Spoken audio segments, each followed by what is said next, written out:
This episode is brought to you by Progressive Insurance.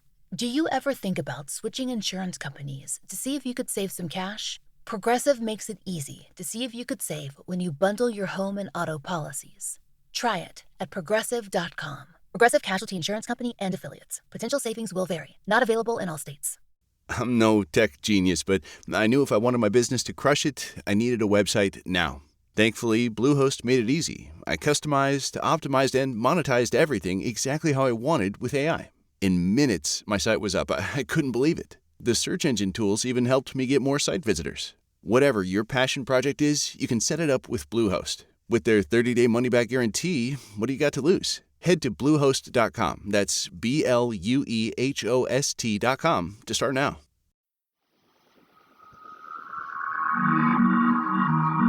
I'm Laurah Norton, and this is One Strange Thing, the show where we search the nation's news archives for stories that can't quite be explained.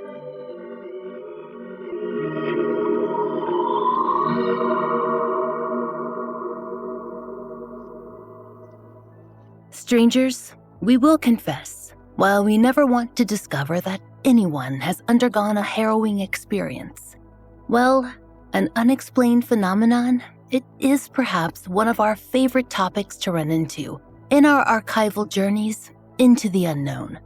Whether they be mysteriously damaged windshields in Washington or unexplained illnesses in high schools or booms echoing through towns. Shared preternatural experiences, they're simply fascinating. So you can imagine our excitement when we came across a new, to us, unexplained event in the midst of our research into something else. We'd been digging into a mid-1930s poltergeist experience in London, the Alma Fielding case, in case you're interested. Since the word poltergeist was also applied to this early 1980s Birmingham, England case, it pulled up a few articles for our perusal. And thus we stumbled across something quite unusual. The fact that, for several years, a section of a suburban road was plagued by attacks by unseen forces who threw very real projectiles. Was this actually a haunting? Well, it depends on whom you ask. But the name has stuck, and the whole thing's become known as the poltergeist of Thornton Road. Normally, ghosts kind of just float around, translucent-like, perhaps waiting to have their photos taken or to be shouted at by Zach Bagans. That's their appeal. They're ephemeral. But poltergeists, well, they're a different story entirely. They're known for getting physical, and sometimes even violent. Actually, according to the paranormal scholar, poltergeists, they even have a reputation for tossing rocks. While we can testify to the veracity of that, having not personally run into one, the scholar assures us that there are numerous antidotes dating back hundreds of years that tie the angry spirits to stone-pelting incidents. So, apparently, there is a precedent. We mentioned coming across news stories of rocks raining down on Thornton Road in Birmingham, but that was not the first time that mysterious stones and houses have entered the news cycle. Back in 1983, the UPI reported that a home in Tucson was under siege by, quote, a rock-throwing phantom that had terrorized a truck driver's family, injured a baby girl, pelted the sheriff's deputies' patrol cars, and caused thousands of dollars in damage. And per the UPI, quote, one family member claimed, we think in frustration, that she, quote, wasn't even sure the elusive phantom was human. To the paper, she mused, quote, maybe it's a spirit. Maybe we've built over some sacred burial ground or something. Apparently, this family, Richard and Mary Birkbigler and their 4 children, had moved into a house, quote, on 5 acres at the base of the Santa Catalina Mountains on the fringes of Tucson. Now, they had waited quite a while for that move, living in a mobile home on the property as their home was constructed, and they had sensed that someone might be hanging around in their unfinished construction. After all, food and water went missing, they said, and they'd caught sight of a man kind of skulking here and there. Once the house was complete and they moved in, the rain of rocks began. At least $7,000 in damage was eventually done, and, as we mentioned, a relative's baby was hit by a rock. But police who staked out the property were unable to figure out where the thrower was positioned, thus the nickname of the Phantom. Though the news tried to spin a paranormal angle here, it's pretty clear a human was responsible, and one who was throwing rocks from a fairly close range. It's even obvious what his motive was. He was unhappy that his temporary home at the construction site had been usurped by its rightful owners. But law enforcement's frustration at the thing is what interested the media and the reading audiences. It's less poltergeist and more guy we can't catch, right? They'd seen someone on the property, food was missing, and we're feeling pretty corporeal about the whole thing. But in Birmingham, England, 2 years before, things had gotten much, much worse, and without any explanation. That's why the events on Thornton Road were so interesting and disturbing to us. Because in Birmingham, someone or something had hurled fist-sized rocks from a sizable distance at 5 homes on a quiet street. It only happened at night. No one was seen. And the damage, it was immense in all sorts of ways. According to Arthur C. Clarke's 80s-era television program, Strange Powers, Thornton Road was considered a quiet suburban neighborhood. During the day, anyway. Nighttime was a different story, as you'll soon hear. But viewing the footage, we see average homes on an average street. The best way for Americans to imagine the arrangement is to think of something akin to row houses or townhouses, with a narrow alley here or there. We're pretty sure that the British equivalent are terrace houses, but please, don't email us about that. We have had a long, long month. The point is that these houses were very close together, which meant that they made a concentrated target when the attacks began. Speaking of that, we are not precisely sure when the events commenced on Thornton Road, except that it was sometime in 1981.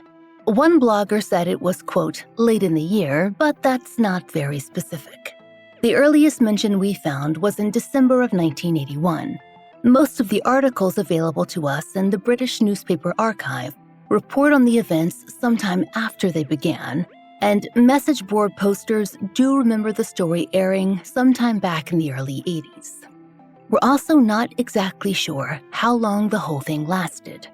Some online sources claimed the siege lasted for 18 months. A Birmingham Mail retrospective pegged the length of events at 3 years, as did the Sunday Mercury. When the poltergeist was featured on Arthur C. Clarke's World of Strange Powers in April of 1985, the show mentioned a 6-year span. So we can safely say that things went on for a while. Too long, certainly, for the residents of Thornton Road. What exactly happened? Well, as we said earlier, rocks rained down. And if you're imagining pebbles, go ahead and scratch that. Big, fist-sized stones were hurled for extended periods of time, usually late at night. They were heavy and they were dangerous, and they weren't just being tossed. Per the Birmingham Mail, quote, windows were smashed repeatedly by polished stones that seemingly rained down continually from the night sky. Roofs were also damaged, and frightened householders even erected barricades after what they feared were paranormal attacks. Based on what we found, there were 5 homes on the street that were assailed, but not equally.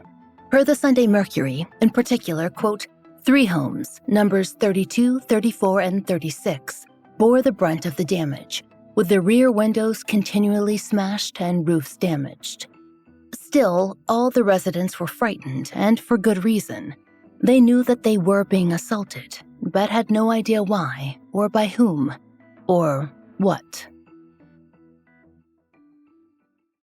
This episode is brought to you by Progressive Insurance.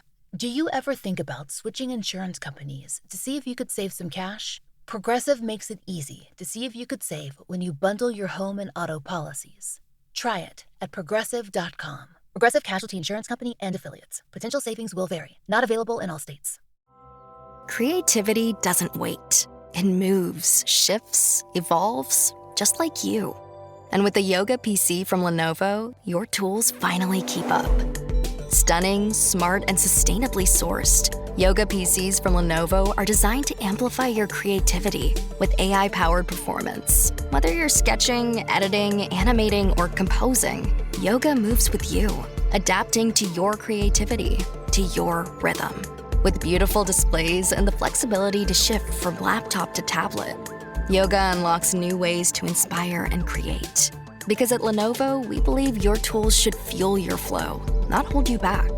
Yoga PCs from Lenovo support you at every step of your creative journey. So check out lenovo.com/yoga and supercharge your creativity with yoga. Lenovo. Empowering creators everywhere.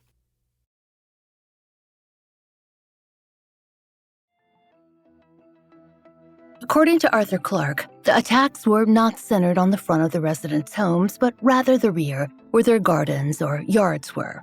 The stones seemed to sail in exclusively from the east. Of course, residents' first thoughts when things started were that people were sneaking into those gardens, and some even staked out their property to see if they could catch, say, the odd juvenile delinquent. According to the Birmingham Mail, they also, quote, laced cotton thread around their gardens to see if it would be broken by the culprits. But despite their properties being trashed, the cords were never snapped. So it was clear that whoever was pelting their homes was not standing on the property. But if that was the case, then where were they? You'd think that if someone was hurling dozens of rocks on a consistent basis over a week, much less months, it would be easy to locate the source. In Tucson, that was certainly the case, and that's what local police assumed when they began their investigation. In December of 1981, the then police superintendent told the Birmingham Mail, quote, "We've devoted know-how and manpower of major murder hunt proportions. We're not treating it as a game. A very serious crime is being committed. The culprit holds all the aces, but we'll get him in the end. He will slip up." Per the Mail, police staked out the area, even hiding in trees to watch for a suspect or suspects. Meanwhile, residents prepared, as best they could, for the onslaughts. But really, how well could they? According to the Sunday Mercury, several of the homeowners, quote, erected barricades to try and protect their roofs and windows, but they could only do so much. One resident told Arthur C. Clarke's show that a single night could do 700 pounds worth of damage to glass in her home. Even with all the precautions, the rocks often crashed through the windows, and glass replacement became a weekly chore. Many of the neighbors took to wearing safety helmets indoors, as the projectiles were apt to actually hit them. Some living there were elderly and in delicate health. The Birmingham Mail wrote that one resident, Gwyneth Sidebotham, recalled, quote, a stone coming through the window and landing right by her mother's wheelchair. And another neighbor, Natalie Holford, was a teenager at the time and lived in one of the homes that was worst hit, number 32. She said it was difficult to study or even sleep. She recalled to the Mail, "It was like being stalked, as if someone was waiting for us. The police would leave here at 2 a.m., and by the time they'd reached the police station, there would have been another attack." Law enforcement even put cameras in the homes of the neighbors in hopes of catching sight of the perpetrators, which was another invasion of their privacy, though the residents understood the need. But it still didn't help. Some were so stressed that they stayed up all night, and siblings Gwyneth and Geoffrey Sidebotham told the Mail that they felt the unrelenting pressure contributed to their ailing mother's death in 1982. According to the Sunday Mercury, official efforts eventually moved to, quote, round-the-clock surveillance by police officers. And in 1982, they estimated they committed 1,000 man-hours to staking out the area. A few years later, that number had climbed to 3,000. They told the Arthur C. Clarke show that in that same time period, they had managed to solve 5 unrelated murders. So it was not a matter of an inept force. How was it possible with those cameras and those stakeouts and the incredible expense that they couldn't catch a glimpse of well, anyone. So is it any wonder then that some residents began to entertain an otherworldly cause to their woes? Per the Evening Express and Star, some began to believe that the attacks, quote, had the hallmarks of classic poltergeist assaults, and believed, quote, spooks responsible for the stone throwing. That was certainly the spin that Clark's program put on it. And it was true that residents grew desperate enough to call in a special kind of help, religious leaders, who they hoped might be able to perform exorcisms. But as the Chico Enterprise record reported, quote, exorcism by a priest failed twice. The rituals, they were performed, and the rocks, they still came. As one resident told the Mail, their local vicar felt that the cause was earthly rather than spiritual. But if that was the case, shouldn't law enforcement have been able to solve it? After all, over in Tucson, they had a pretty strong idea of who'd been throwing the rocks after only a few months. And the officials in England, they'd certainly put in plenty of effort. Honestly, we might say the whole investigation was a wash. Well, we might. Except for one strange thing. After all that time, the Birmingham police did have a strong working theory. They just couldn't figure out the where of it. Let us explain. Based on the force and the distance behind the stone hurling, the Mail reported that the stones seemed to be coming from much farther away than a human could have possibly managed to throw them. That should be obvious based on the fact that no one was ever seen on camera. On modern message boards, some discussing the topic have suggested a weather phenomenon, which seems kind of weird, considering how often those stones fell. But the police, they had another idea, a catapult. It also could have been a really big makeshift slingshot, they weren't sure, but they were pretty certain that whoever was attacking the homes on Thornton Road had constructed something of the sort. It was the only thing that made sense. What they could not figure out, though, was where it was set up and how it remained hidden. That's why the perpetrators were never caught. Of course, there's the possibility that the perpetrators took their makeshift assault weapon apart every night and then reconstructed it again the next day, or even had it set up mobile style and drove it around, which is very cinematic, you have to admit. After all, keeping it stationary and set up all the time, ready for attacks, that would be too risky, especially with so many neighbors on high alert. And it makes sense that the rocks would hit the same houses from the same direction if they were being launched from, say, someone's roof or a backyard, or even the same hill every evening. The catapult would generally launch its projectiles toward the same place. Another strike against any paranormal theory was the state of the rocks themselves. Per the Birmingham News, one thing that police discovered about the, quote, potato-sized stones was that they were extraordinarily clean. In fact, they seemed to have been scrubbed.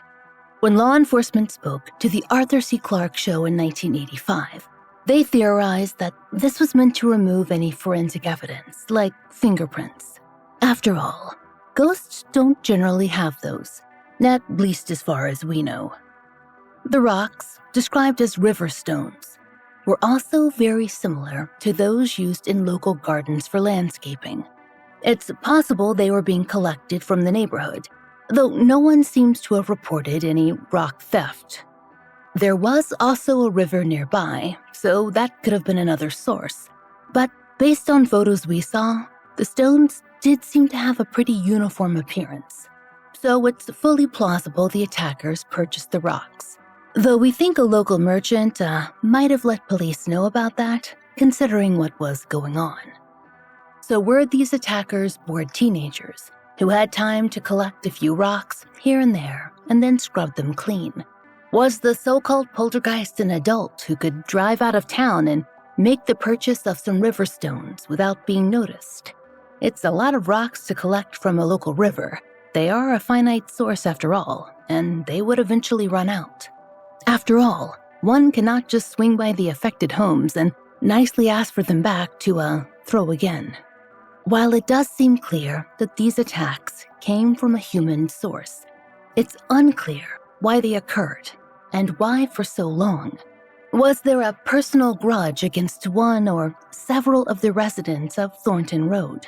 The damage done, it was incredible, and it was expensive, and we've seen alleged reports of 2 of the elderly residents that died during these onslaughts. They weren't killed by the stones, but their families felt that fear simply hastened their deaths.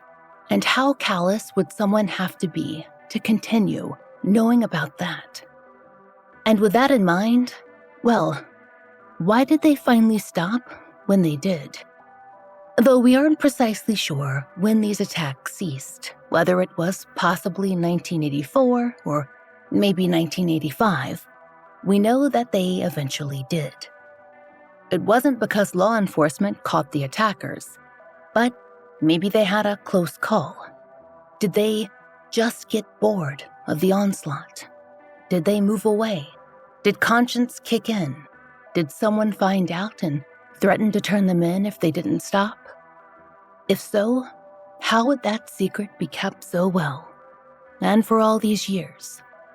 In some ways, the poltergeist of Thornton Road truly was a ghost, invisible and unknowable. And that, to us strangers, well, it's more frightening than any spirit or paranormal activity. The idea that a person might target us from the shadows for as long as they like, and then, well, what? Just slip away, and we'll never know why. It's a different kind of haunting, isn't it?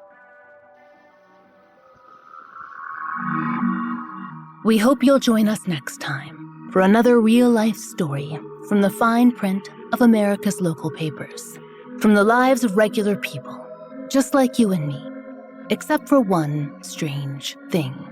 One Strange Thing is an independent podcast. To support the show and to hear more of the entirely true and enticingly peculiar, you now have 3 options to enjoy 2 extra bonus episodes a month.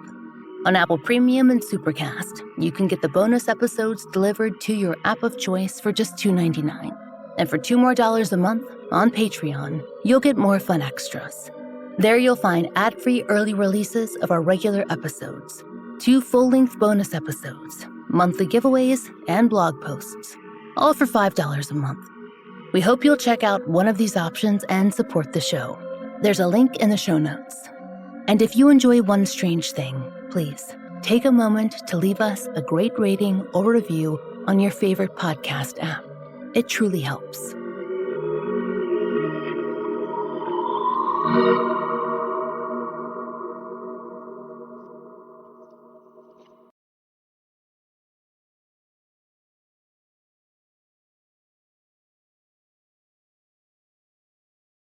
This episode is brought to you by Progressive Insurance. Do you ever think about switching insurance companies to see if you could save some cash? Progressive makes it easy to see if you could save when you bundle your home and auto policies. Try it at Progressive.com. Progressive Casualty Insurance Company and Affiliates. Potential savings will vary. Not available in all states. All you homeowners have unique needs. Some feel the need to leave up holiday decorations year-round. Others have the need to use their garage as practice space for their new metal band. And because each homeowner has unique needs, Geico helps you get the right coverage for your home and what's in it. That way, you get exactly what's right for you, even if your needs are unique. Get more with Geico.